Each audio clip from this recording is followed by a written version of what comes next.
ఈరోజు తులారాశి వారికి విద్యార్థులు సోషల్ మీడియా మరియు అనవసరమైనటువంటి సైట్లు వాడడం వల్ల చదువు మీద ఏకాగ్రత తగ్గుతోంది. సమయాన్ని వేస్ట్ చేయకండి విద్యార్థులు. ఇక ఉద్యోగస్తులు ఆఫీస్ రాజకీయాలు అంటే ఆఫీస్ పాలిటిక్స్కి దూరంగా ఉండండి. మీ రహస్యాలు కొంత ఎవరితోటి పంచుకోకండి, ఇబ్బందులు కలుగుతున్నాయి. వ్యాపారస్తులకి స్వల్ప లాభాలే కనిపిస్తూ ఉన్నాయి. నమ్మిన వారే మోసం చేసే అవకాశం ఉంది, జాగ్రత్త. ఆర్థిక లావాదేవీల్లో సంతకాలు చేసేటప్పుడు దుబారా ఖర్చులు చేసేటప్పుడు జాగ్రత్త తీసుకోండి. స్త్రీలు కొత్త వ్యక్తులతో అతిగా మాట్లాడడం వల్ల కొత్త సమస్యలు వస్తాయి, జాగ్రత్తగా ఉండండి. ఖరీదైన వస్తువులు, వాహనాలు, యంత్ర పరికరాల విషయంలో జాగ్రత్త వహించండి, చెడిపోయే అవకాశం కనపడుతోంది.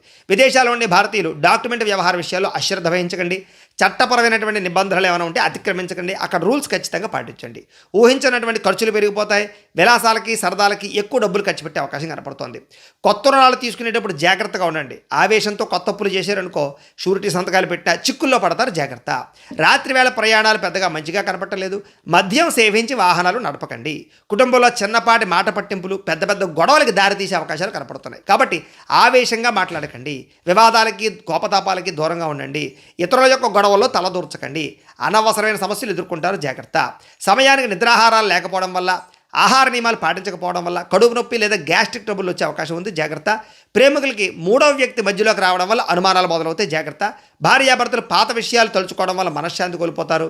విమర్శించుకోవడం మానేయండి. పెట్టుబడుల విషయంలో త్వరగా డబ్బులు చేయాలని ఆశతోటి స్కీముల్లో డబ్బులు పెట్టినట్లయితే కనుక నష్టపోతారు. ఎవరో చెప్పినటువంటి తప్పుడు ప్రచారాలు మాత్రం నమ్మి ఇందులోనే పెట్టుబడులు పెట్టకండి.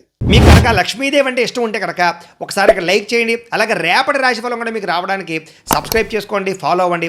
ఇక్కడ కనపడుతున్నటువంటి ఈ లింక్ మీద మీరు క్లిక్ చేసినట్లయితే మీకు ఇంట్లో లక్ష్మీదేవికి ఎలా పూజ చేసుకోవాలో వీడియో వస్తుంది. ఆ వీడియోని ఎదురుగుండా పెట్టుకుని మీ ఇంట్లో మీరు ఈరోజు లక్ష్మీదేవికి పూజ చేసుకోవడం వల్ల ఆవిడ ఆశీస్సుతో ఐశ్వర్యం కలుగుతుందని తెలియజేస్తూ లైక్ చేయడం మాత్రం మర్చిపోకండి. స్వస్తి.